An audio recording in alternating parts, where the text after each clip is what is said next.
The Mariner's Mirror podcast is the world's #1 podcast dedicated to all of maritime and naval history. We bring you the most exciting maritime projects worldwide, with one foot in the present and one in the past.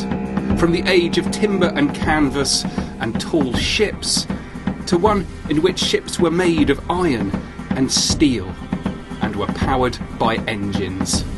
The Mariner's Mirror podcast brings you right up to the present day and will change the way that you think about the maritime past forever. Hello everyone and welcome to the Mariner's Mirror podcast. Today I'm talking to a true legend of naval history, Paul Kennedy. Paul has a phenomenal CV, but perhaps you will know him best from his 1976 book, The Rise and Fall of British Naval Mastery. He is the J. Richardson Dilworth Professor of British History at Yale, and I'm speaking with him today because he has just written a fabulous book on the Second World War, entitled Victory at Sea, Naval Power and the Transformation of the Global Order in World War II, a book that is beautifully illustrated with paintings by Ian Marshall. Paul tracks the movements of the 6 major navies of the Second World War. On the Allied side, the navies of Britain, France and the United States, and the Axis powers of Germany, Italy and Japan. The key question Paul explores is the fundamental change of naval power and the strategic landscape that occurred in these years, as by the end of the war, the Italian, German, Japanese and French navies had been all but eliminated, and the era of the big guns surface vessel ended. America had risen as an economic and military power larger than anything the world had ever seen before. As ever, I hope you enjoy listening to him as much as I enjoy talking with him. Here is the brilliant Paul. Why this book? Why did you decide to write this book? Why this book? Accidental, purely accidental. 7 years ago, I think I'm on the verge at last of succumbing to many people's urgings and try to do a reflections on and sort of second edition of Rise and Fall of the Great Powers 30 years ago. But I was also enjoying my relationship with the maritime artist Ian Marshall, occasionally purchasing some of his wonderful paintings of warships built on the River Tyne by my father, so to speak, at Swan Hunter Yard, and then listening with some real delighted Ian saying that he was doing a further set of maritime paintings, original paintings, with settings across the globe, but of aircraft carriers in the Second World War. And that was to be part of a permanent exhibit at the USS Intrepid Carrier Museum in New York City when the Intrepid came back from a 2-year, 3-year refit. In the midst of that plan went wrong. The idea of a permanent exhibition of Ian's carrier and carrier aircraft paintings fell to the floor. And to encourage him, because he had paintings also of battleships, cruisers, small ships, I suggested that he put together a nice illustrated history book. That would be his 5th or 6th on fighting warships of the Second World War. And if he did that, I would write the foreword. And as time went on, I discovered that while Ian was pretty good at writing and pretty good at doing more lovely paintings, say the Ark Royal coming out of Grand Harbor of Malta, for example, the Sheffield off Gibraltar, he was slowed down on the text idea. So I sort of got sucked in to agreeing to write a simple text for fighting warships. And then as we were coming together in a collaboration and working with Yale University Press as being the best publisher to do a book which integrated these lovely original paintings with a narrative text and embedded them in the course of a narrative, Ian had either a heart attack or major stroke and died at Christmas time a few years ago. So this is an accident. I had a choice of either continuing with this project but without Ian, or just closing it up. And by that stage, I was fairly invested. I felt I could return to doing the rise and fall of the great powers maybe in another couple of years or so. And so I took over this, working with Yale University Press. And halfway through that project, I decided that I was going to make the book something more substantial. Yeah, it is not a simple text on fighting ships, which is where it started off. It's not a simple text. So I insert that interesting chapter 8, which is has none of Ian's lovely paintings in. It's trying to look at the shift in the global power balances when the United States economy really gets underway from 1943 onwards. So you have something of a book which is a polyglot book. It looks like a coffee table book, perhaps, but it's also a book for thinking about hegemonic war. Yeah, absolutely. It is fantastic. There's also a good deal of rise and fall themes within this book. Why are you so interested in rise and fall stories? Because it's certainly something you keep coming back to. It may be, as some of my friends from the northeast of England, including Sting, who went to my grammar school, would say that this suggests somebody coming from a British industrial heritage, where when you were born, there was still an empire across the world. There was still a very large Royal Navy. The ships were still being built. And in the course of a single person's lifetime, from Attlee coming in 1945 to the current shenanigans of that silly lady, Mrs. Truss, there has been a story on the British side of something akin to what I wrote about many years ago in The Rise and Fall of British Naval Mastery, which I returned to in a more substantive, comparative way in Rise and Fall of the Great Powers, which I escaped from by writing books on global 21st century trends and the Parliament of Man and the UN and Engineers of Victory, but I have somehow returned to it in an underlying way in this book, Victory at Sea. Yeah. So maybe it does it taps back to the rise and fall of shipbuilding on the Tyne. Is that what you're saying? Well, if you think about it, there's a beautiful painting in the book, an Ian Marshall painting of the last of the big battleships that were built on the Tyne, HMS Anson, one of the King George V class, and it's coming down past the Walker Naval Yard, past the row houses of Wallsend, heading out to join the home fleet. It would be there in the British Pacific Fleet in 1944-45. It was almost the last, symbolically, the last of the story of British shipbuilding, a large battle fleet, the Pax Britannica, if you like it, all slowly coming to an end. So I suppose there is something in that, but it's also to do with it's not a British elegiac book, if you're suggesting that. It's really about who takes over. So it's not so much the decline and the destruction of the European naval powers and the slow overextension of the British. It's a story really of how, from 1943 onwards, a huge new navy of unbelievable dimensions and numbers comes to take over the Pacific and then the world order. And you definitely that's where the key moment changes in 1943, but the book starts in 1936. So let's think about the ways that the strategic landscape was altered from 1936 in the run up to that kind of key moment in 43. Yes, and to help the reader, I suggest in the preface that they might consider all of the uncontested aspects about where naval power and international power is in, say, a year or two before the Second World War. In naval terms, battleships are still key. At least all the admiralties think that's so. The carrier admirals don't, but they are the second level.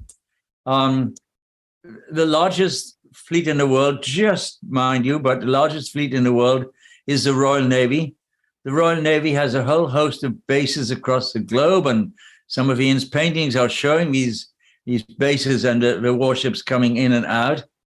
There's a sea power challenge by three rising fascist navies, the Italian, the Japanese, and the German. But there's a substantial, if you like, pro-Western set of navies, the US Navy in its isolationism, the British Navy, and the French. And air power has not yet shown itself to be what it's going to be as the war unfolds. So there's a lot of things happening there. Europe is still the center of the world. The colonial European empires still exist. The nicest commission for a young man and a young officer in the Royal Navy might be to be sent on a light cruiser to the Mediterranean fleet so you could enjoy yourself. Exactly what happened to my grandfather. Is that right? Yeah. Is that, yeah. Well, you see, you make port visits to Naples and to Athens. You come in and out of Alexandria. You have a whale of a good time. The world has not changed, so it looks, since the age of Queen Victoria. The fascist German challenge, especially with their air power, is going to do something there. It's going to punish the Royal Navy all the way around the coasts of Europe in 1940, in Norway, and then again off Dunkirk coastlands, and then again off Crete and Greece. And the Royal Navy is going to be so super extended, it will not be able to hold onto its Singapore base and Malaya and Hong Kong just 2 years later. There's such an enormously fast transformation in the story of sea power and the great naval powers that were there before 36 and are simply not there when the atomic bomb is dropped less than 10 years later. Yeah, so we've got Italians, Germans, Japanese, French. The entire landscape is then without them. Without them. There's attempts, of course, by the French Navy in successive decades and administrations of de Gaulle to try to rebuild, to get at least up to the size of a Royal Navy.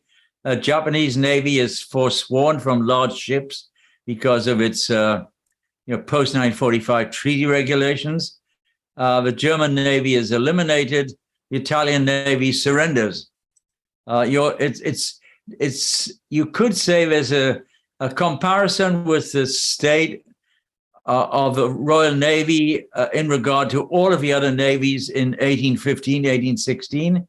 But even that isn't true. The Royal Navy in the early 19th century is very worried about what these big American frigates could do, and rather worried about the return of European navies. Pax Americana is significantly bigger than the Pax Britannica. That's interesting. So why was 1943 so crucial to this change? My argument, and then those of you who know certain Kennedy books will shake their heads on this. My argument is you have to go and look at the underlying statistical and productive shifts and economic transformations and technological transformations of the war itself. In 1939 and even in 1941, the US economy was not on a war economy footing. It was the biggest economy in the world. The Congress had, after the fall of France, worriedly given enormous grants of funds to build the biggest navy in the world. But that takes time. As I think most people here know, in those days, it took about 6 years to construct a large battleship from beginning to end. It was just a little bit shorter for aircraft carriers. So it's only after June 1943, you might use this as a symbolic change time in the year, that the first of the brand new Essex-class fleet aircraft carriers arrives in Pearl Harbor to join Nimitz's Pacific Fleet. There's only one existing U.S. carrier in the Pacific in June 1943. When the Essex steams into Pearl, it's followed a month later by a second Essex-class carrier, then a month later, a third. And so every month, There's a new aircraft carrier joining the Pacific Fleet. Wow. But when you start to do significant operations across the Central Pacific, the Gilberts, the Marianas, the attacks on the Japanese aircraft carrier fleet in early 1944, the U.S. Pacific Fleet has 10, 12 and more aircraft carriers at its disposal. It's absolutely astonishing transformation year. Mm. And what was the Japanese production like at the same time? So I wish I knew a great and substantive book on the history of Japanese naval output in the Second World War. In fact, I had to go back to things like, Jane's fighting ships, 1943, 1944, to see what was happening. And not much was happening. The Japanese had created the world's best and most flexible and far-ranging attacking aircraft carrier fleet in the world navies by 1941, and they used it to enormous effect, of course, in the attack on Pearl Harbor, and then rushing down to enter the Indian Ocean in April 1940, 1930, 1942, and then ranging far afield until the setbacks of a small Battle of the Coral Sea and the more substantive Battle of Midway, where they lose 4 full fleet carriers. And then you look and say, well, what is coming to replace the Japanese carrier fleet after 42, 43, in the way the U.S. carrier navy is being completely rebuilt? And the answer is very little indeed. Some large battleships being hastily transformed to be carriers, some older, long-hulled merchant ships being turned into smaller carriers. The Japanese simply do not have a productive capacity to build a new navy after Midway. Yeah. I'm going to play devil's advocate a bit here, but that doesn't necessarily mean that the defeat of Japan was inevitable. The crushing of Japan was inevitable. Clearly, the Japanese Navy and the Imperial High Command in Tokyo thought that it was not. They had believed that after the early strikes and the beating away of the Anglo-American fleets in 41, 42, if they could secure and build up an external defensive rim all the way from the Aleutian Islands in Alaska, all the way down through to New Guinea and then onto Burma, you could hold that ring, wait for the Americans to come, keep beating them back until they agreed at least to some compromise peace, which in this optimist scenario would recognize Japan's special place in East Asia and then go away. So we had the victory. At the minimalist, you would agree to get a compromise peace where perhaps you had to fall back, but you were not having any demolition of Japanese power or anything else to, heavens forbid, to do with the emperor. So there were people in Tokyo who thought that the war was winnable in the sense that defensive war was winnable. Inevitable, this is a question which is put so much in A-level history. Was the coming of the First World War inevitable? And you're supposed to dodge that one and say, nothing in history is inevitable. All I can say, believing in the art of the realistic here, that if a angry United States was beginning to move across the Central and Southwest Pacific after 1943, with now the largest air force and the largest navy and fleet carrier navy and supply chain navy in the world, what was inevitable is that this American force was going to strike hard at those Japanese positions and probably roll them up and advance towards the Philippines and onto Tokyo. Nobody knew at the time, of course, in 1943, that there was something being developed in the Southwest deserts of the United States called the atomic bomb. So that's off our description of the inevitability of things. Yeah, fascinating. I really enjoyed your chapter on the causation chain. I wasn't expecting to read that. Can you talk to us a little bit about that chapter? There is a illustrated appendix in Victory at Sea, which to my three irregular and supercritical sons was called a balloon chain or a sausage chain.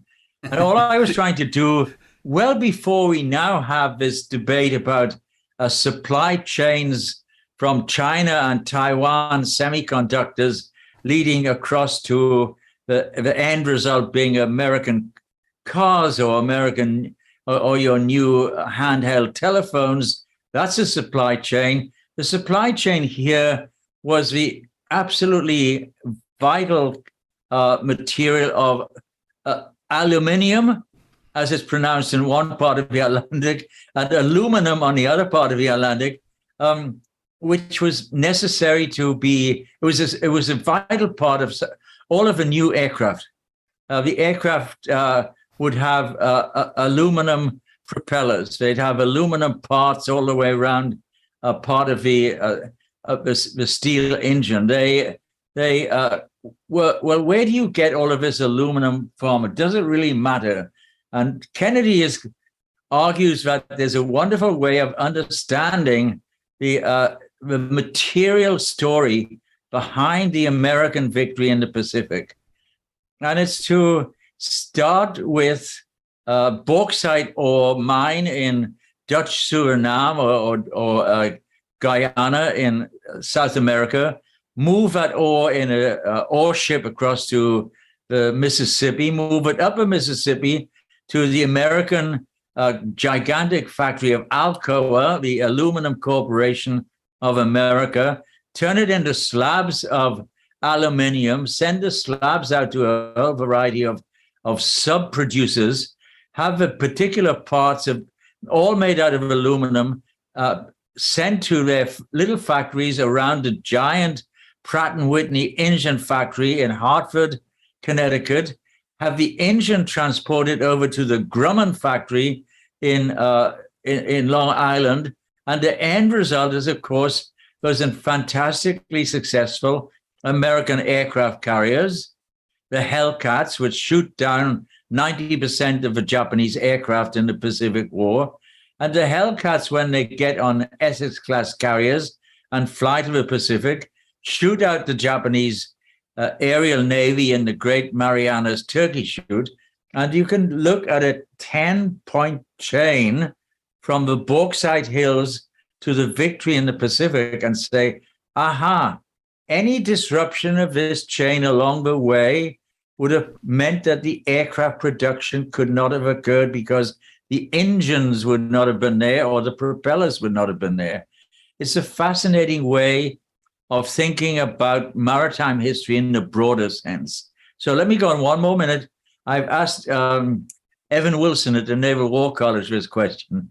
Could you do a similar supply chain like bubble illustration or sausage illustration of particular naval stores in the Baltic in the late 18th century and how those pines, how those supplies of the backdrop core to the great British shipbuilding industry in the Age of Sail could be tracked all the way through to the victory and the fighting Temeraire. But when you say, where do the sails come from?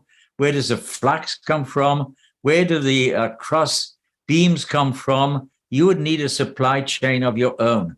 Think about it. There's something more to naval history than just admirals spotting the enemy fleet and going into action. Yeah.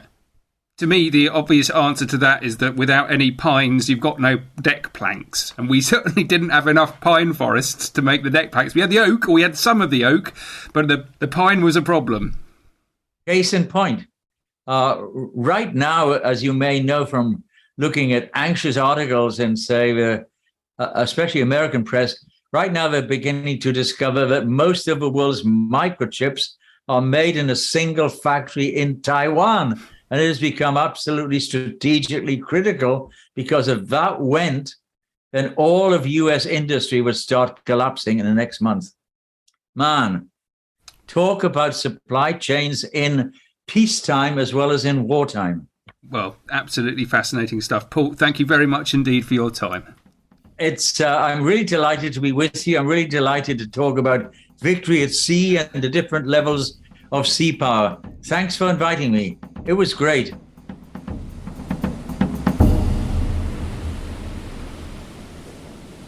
Thank you all so much for listening. Now, if you're interested in this period, do please check out our fantastic YouTube channel, where you will find, among other things, a 3D animation of the Shokaku, one of the Japanese aircraft carriers that launched the attack on Pearl Harbor. And if you're interested in the deeper history of 20th century sea power, there is much more, including an animated ship plan of the extraordinary K-class submarines and an eyewitness battle plan of the Battle of Tsushima brought to life. That's all for now. Do please remember that the podcast comes from both the Society for Nautical Research and the Lloyd's Register Foundation. You can find the History and Education Centre of the Lloyd's Register Foundation at hec.lrfoundation.co.uk and the Society for Nautical Research at snr.org.uk, where you can join up, and there really is no better way to spend a little bit of money.